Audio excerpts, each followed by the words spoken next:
Hare Krishna.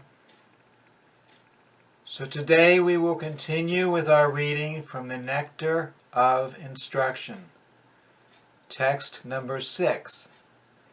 The translations, the synonyms, and the purport were written by His Divine Grace A.C. Bhaktivedanta Swami Prabhupada, and it was published by the Bhaktivedanta Book Trust. So we will begin by chanting the Sanskrit verse. Drishtai swabhava janitar vapushascha doshair na prakritatvam iha bhakta janasya pasyed gangam basam na kalu bhubuda henak pankair Brahmadravatam apagachachi niradharmai. Word for word synonyms. Drishtai, seen by ordinary vision. Swabhava janitai, born of one's own nature. Vapusha, of the body. Cha, and. Doshai, by the faults. Na, not. Prakritatvam, the state of being material. Iha, in this world. Bhakta janasha, of a pure devotee. Hashet, one should see. Ganga ambasam, of the Ganges water. Na, not. Kalu, certainly. Budbuda thena pankai, by bubbles, foam, and mud. Brahma dravatvam, the transcendental nature. Apagachati, is spoiled. Niradharmai, the characteristic of water. Translation. Being situated in his original Krishna conscious position, a pure devotee does not identify with the body.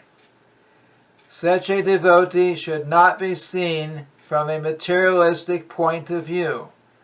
Indeed, one should overlook a devotee's having a body born in a low family, a body with a bad complexion, a deformed body, or a diseased or infirm body. According to ordinary vision, such imperfections may seem prominent in the body of a pure devotee, but despite such seeming defects, the body of a pure devotee cannot be polluted. It is exactly like the waters of the Ganges, which sometimes during the rainy season are full of bubbles, foam, and mud. The Ganges waters do not become polluted. Those who are advanced in spiritual understanding will bathe in the Ganges without considering the condition of the water. Purport. Shuddha Bhakti, the activity of the soul proper, in other words, engagement in the transcendental loving service of the Lord, is performed in a liberated condition. In Bhagavad Gita, chapter 14, verse 26, it is stated, Manchayo vyabhicharena Bhakti yogena sevate Sargunan samatityaitan pramabhuyaya kopate. Quote, one who engages in full devotional service, who does not fall down in any circumstance, at once transcends the modes of material nature and thus comes to the level of Brahman. End quote. Avya Vicharini Bhakti, means unalloyed devotion. A person engaged in devotional service must be free from material motives. In this Krishna consciousness movement, one's consciousness must be changed. If consciousness is aimed toward material enjoyment, it is material consciousness. And if it is aimed towards serving Krishna, it is Krishna consciousness. A surrendered soul serves Krishna without material considerations. Anyabhilashita shunyam. Jnana karma janavritam, unalloyed devotional service, which is transcendental to the activities of the body and mind, such as jnana, mental speculation, and karma, fruit of work, is called pure bhakti yoga. Bhakti yoga is the proper activity of the soul, and when one actually engages in unalloyed, uncontaminated devotional service, he is already liberated. Sagunan samatityaitan. Krishna's devotee is not subjected to material conditions, even though his bodily features may appear materially conditioned. One should therefore not see a pure devotee from a materialistic point of view. Unless one is actually a devotee, he cannot see another devotee perfectly.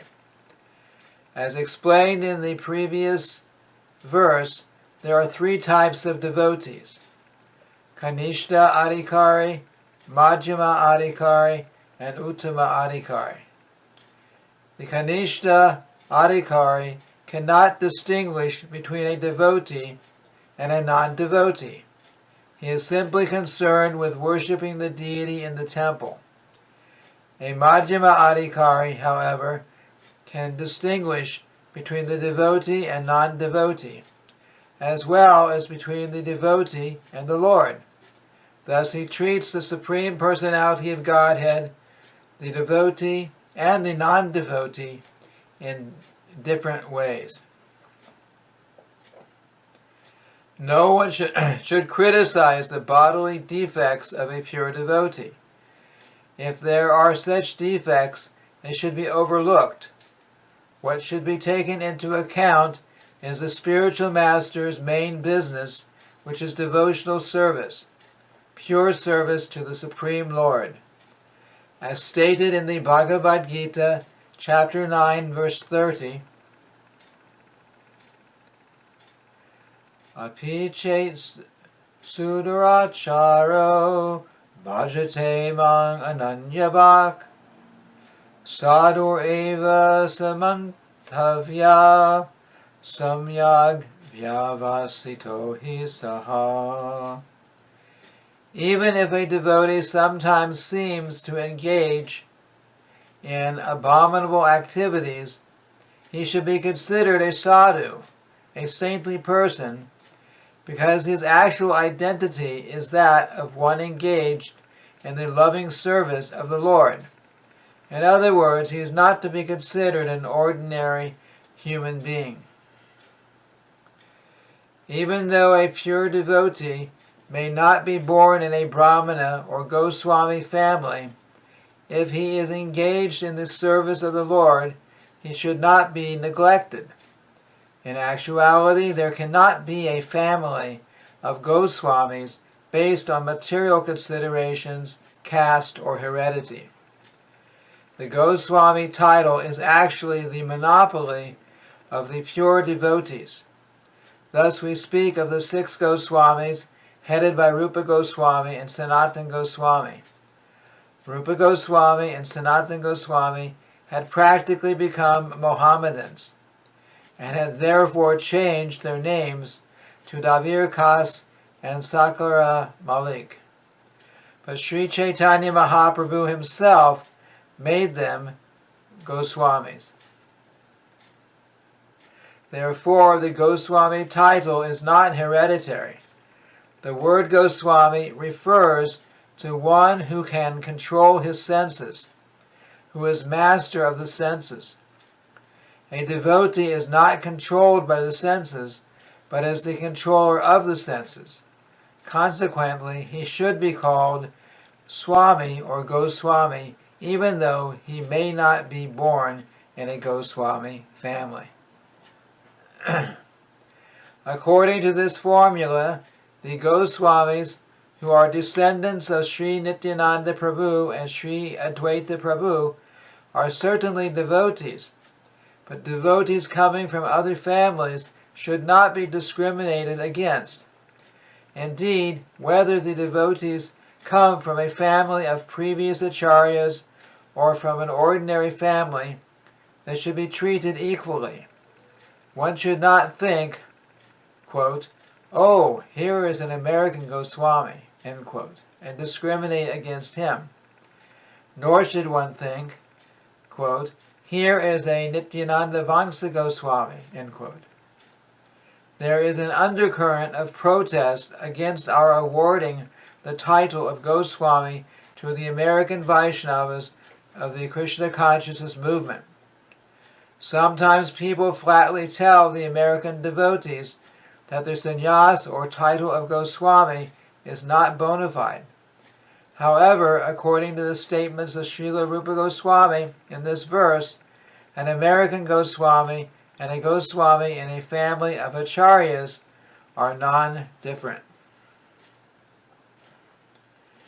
On the other hand, a devotee who has attained the title of Goswami but is not born of a Brahmana family or of a Goswami in the family of Nityananda or Advaita Prabhu should not be artificially puffed up by thinking that he has become a Goswami.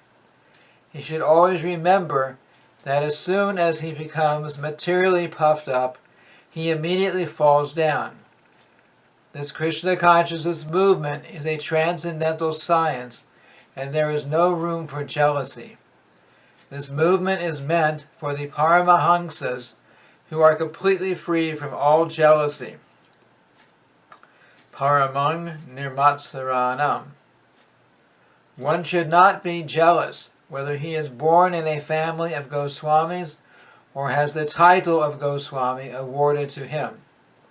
As soon as anyone becomes envious, he falls from the platform of Paramahamsa. If we consider the bodily defects of a Vaishnav, we should understand that we are committing an offense at the lotus feet of the Vaishnav. An offense at the lotus feet of a Vaishnav is very serious. Indeed, Sri Chaitanya Mahaprabhu has described this offense as Hatimata, the mad elephant offense. A mad elephant can create a disaster, especially when it enters into a nicely trimmed garden. One should therefore be very careful not to commit any offense against a Vaishnav. Every devotee should be ready to take instruction from a superior Vaishnav, and a superior Vaishnav must be ready to help an inferior Vaishnav in all respects. One is superior or inferior according to his spiritual development in Krishna consciousness. One is forbidden to observe the activities of a pure Vaishnav from a material point of view. For the neophyte especially, considering a pure devotee from a material point of view is very injurious. One should therefore avoid observing a pure devotee externally, but should try to see the internal features and understand how he is engaged in the transcendental loving service of the Lord. In this way, one can avoid seeing the pure devotee from a material point of view, and thus one can gradually become a purified devotee himself.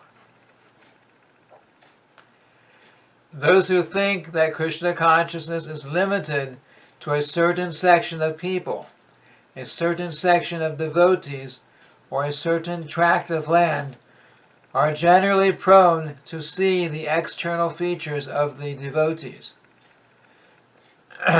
Such neophytes, unable to appreciate the exalted service of the advanced devotee, try to bring the Mahabhagavat to their platform.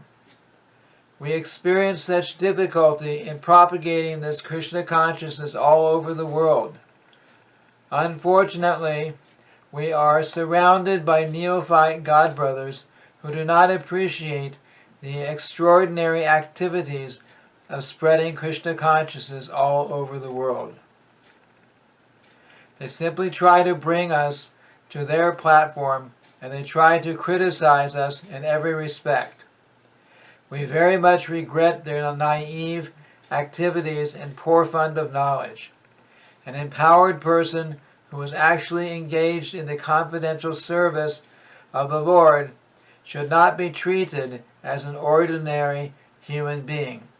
For it is stated that unless one is empowered by Krishna, one cannot spread the Krishna consciousness movement all over the world. When one thus criticizes a pure devotee, he commits an offense, Vaishnav aparad, that is very obstructive and dangerous for those who desire to advance in Krishna consciousness. A person cannot derive any spiritual benefit when he offends the lotus feet of a Vaishnav. Everyone should therefore be very careful not to be jealous of an empowered Vaishnav or a Shuddha Vaishnav. It is also an offense to consider an empowered Vaishnav an object of disciplinary action. It is offensive to try to give him advice or to correct him. One should distinguish between a neophyte Vaishnav and an advanced Vaishnav by their activities. The advanced Vaishnav is always situated as the spiritual master, and the neophyte is always considered his disciple.